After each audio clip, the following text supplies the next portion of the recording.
الحمد للہ وحدہ والصلاة والسلام علی من لا نبی بعدہ اما بعد فاعوذ باللہ من الشیطان الرجیم بسم اللہ الرحمن الرحیم۔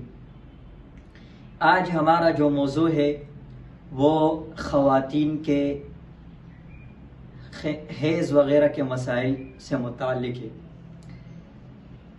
دیکھو، اکثر ہماری خواتین کے اندر یہ ایک غلطی بہت ہوتی ہے، اور کچھ دن پہلے مجھ سے ایک فون پہ ایک خاتون نے اس مسئلے کو پوچھا بھی تھا۔ مجھے بتایا کہ مولانا یہ بتاؤ کہ جب کسی عورت کے حیض کا دن ہو، ایام گزر رہے ہو، ایامی حیض ہو، تو کیا وہ کچھ ذکر اور اذکار اور تلاوت کر سکتی ہے یا نہیں؟ تو دیکھو، لوگوں نے عمومی طور پر بس یہ سمجھا ہے کہ حیض والی خاتون اور جنوبی آدمی وہ نہ نماز پڑھ سکتا ہے نہ قرآن پڑھ سکتا ہے، یہ ناپاکی کی حالت میں۔ تو ہمارے خواتین نے اکثر کیا کر دیا کہ جب ان کو حیض آ جاتی ہے تو وہ پورے جو ان کے حیض کے ایام ہوتے ان میں وہ بالکل اللہ سے دور ہو جاتی ہے، کیونکہ وہ نہ ذکر کرتی ہے نہ قرآن پڑھتی ہے۔ نماز بھی تو یہ چیزیں تو نماز پڑھنا اور روزہ رکھنا یہ چیزیں تو حیض کی حالت میں ممانعت ہے۔ تو بس ہمارے خواتین کو یہ چیز ذہن میں اس کا یہ آ گئی کہ بس جب ہمارے کو حیض آ جائے تو پھر ہم سب معاملات کو چھوڑ دیں گے۔ دیکھو، حضرت عائشہ رضی اللہ تعالی عنہ کی ایک روایت ہے۔ حضرت عائشہ رضی اللہ تعالی عنہ فرماتی ہے کہ میں نبی کریم صلی اللہ علیہ وسلم کے ساتھ حج کے لیے نکل گئی، اور جب ہم حج کے لیے نکل گئے تو جب ہم مقامی سارب یا مقامی سورب کوئی جگہ کا نام ہے، جب ہم وہاں پر پہنچے تو مجھے حیض آ گئی۔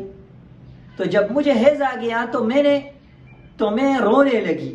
تو اللہ کے نبی علیہ الصلوۃ والسلام نے مجھ سے پوچھا کہ عائشہ کیوں روتی ہو، کہ آپ کو حیض آ گئے؟ میں نے کہا جی ہاں۔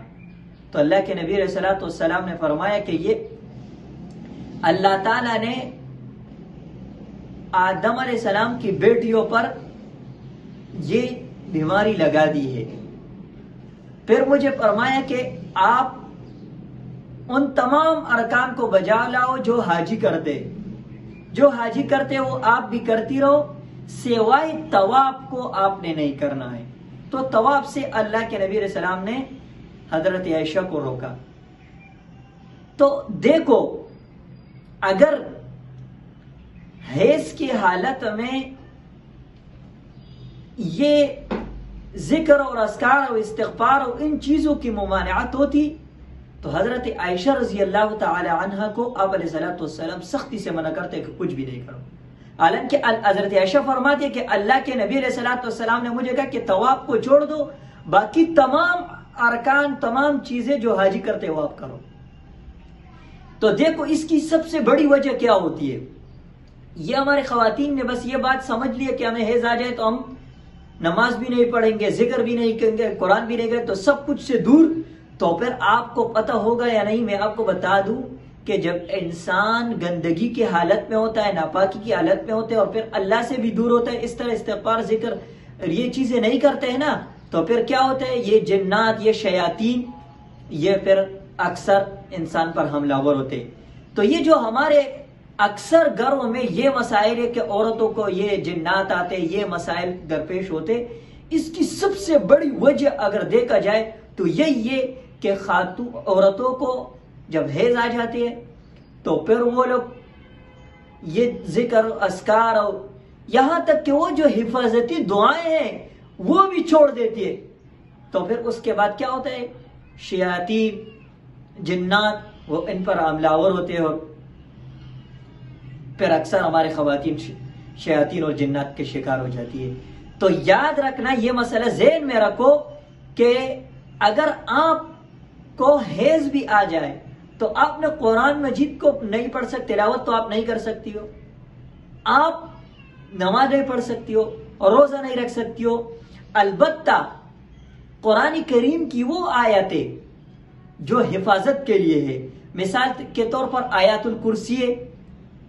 اب آیات الکرسی حفاظت کے لیے حائضہ خاتون پڑھ سکتی ہے، کیونکہ یہ بطوری حفاظتی دعا. اسی طرح اور جو ذکر اور اذکار ہے وہ کر سکتی ہے، ایس کے حالت میں بھی کر سکتی ہے.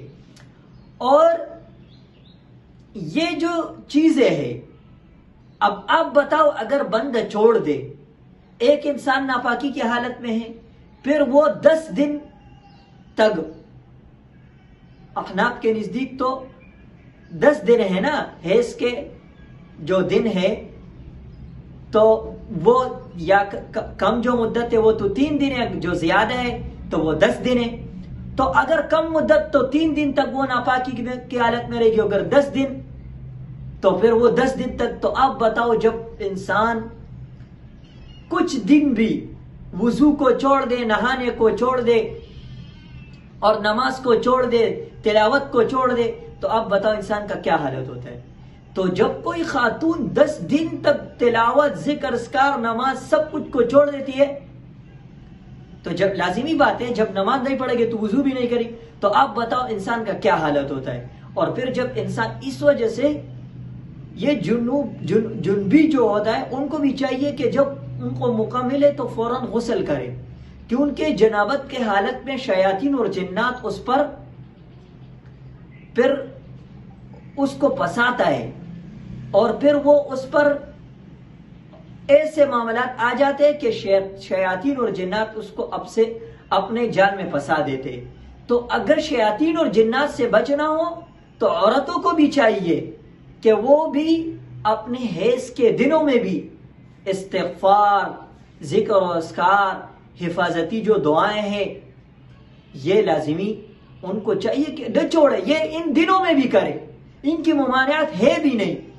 تو اس لیے میں نے اس مسئلے کو بہت ضروری سمجھا کہ اکثر خواتین اب اکثر بتاتی ہے کہ گھروں میں یہ مسائل کے بارے میں کہ بھائی گھر میں جنات آئے اور جو ہے یہ معاملات بہت زیادہ آتے. تو اس کا اہم جو وجہ ہے وہ یہی ہے کہ جب یہ چیزیں خواتین چھوڑ دیتی ہیں تو پھر یہ معاملہ ہو جاتا ہے کہ شیطان ان پر اور جنات ان پر مسلط اپنا جال میں پھنسا دیتے ہیں. تو ہمیں چاہیے کہ ہم ان دنوں میں بھی حفاظتی دعاؤں کو تو بالکل نہ چھوڑے. اسی طرح یہ تلاوت جو ہے، جو تلاوت انسان ثواب کی نیت سے پڑھتا ہے وہ نہیں پڑھ سکتے. البتہ جو تلاوت حفاظتی ہے جیسے آیات الکرسی ہے یا جو مثال کے طور پر سورہ فلق، سورہ ناس، یہ بھی حفاظت کے لیے ہیں، ہاں، سحر جادو کی بات. تو یہ جو چیزیں ہیں یہ آپ پڑھ سکتے ہو، حیض کے حالت میں بھی کوئی مسئلہ نہیں ہے. اچھا، قرآن کریم کو پڑھنا حائضہ خاتون وہ تلاوت کی نیت سے، ثواب کی نیت سے نہیں پڑھ سکتی ہے. البتہ بعض حضرات نے یہ کہا ہے کہ اگر وہ کسی کو پڑھانا چاہ رہا ہو اس طریقے سے کہ وہ کاٹ کاٹ کر پڑھا رہا ہو تو یہ اس کے لیے درست ہے. البتہ جو سیدھا تلاوت ہے وہ نہیں کر سکے. مثال کے طور پر کوئی کسی کو پڑھا رہا ہو اور اس کو کاٹ کاٹ کر کے آیات پڑھ رہا ہو، الف لام میم ذالک الکتاب لا ریب فی، اس طرح مثال کے طور پر کوئی بھی مطلب کاٹ کاٹ کر کے پڑھ رہا ہو، تو بعض علماء نے اس کی اجازت دی ہے کہ اس طرح کاٹ کاٹ کر کے قرآن کریم کو حائضہ خاتون پڑھ سکتی ہے. لیکن یہ ہے کہ ثواب کی نیت سے اور عام تلاوت کرنا یہ حائضہ نہیں کر سکتی ہے کیونکہ وہ ناپاکی کی حالت میں. تو ان مسائل کو میں نے بہت ضروری سمجھا کیونکہ یہ ہمارے خواتین کو ان معاملات کا پتہ نہیں ہوئے. بس انہوں نے یہ سمجھا کہ ہمیں حیض آ گئے تو بس ہم ناپاک ہو گئی، اب سب کچھ کو چھوڑ دیتی ہے. تو پھر اس کا سب سے بڑا نقصان ہوتا ہے کہ شیاطین جنات ان پر مسلط ہو جاتے. تو اللہ تعالی ہمیں دین کی سمجھ عطا فرمائے. وآخر دعوانا الحمدللہ رب العالمین.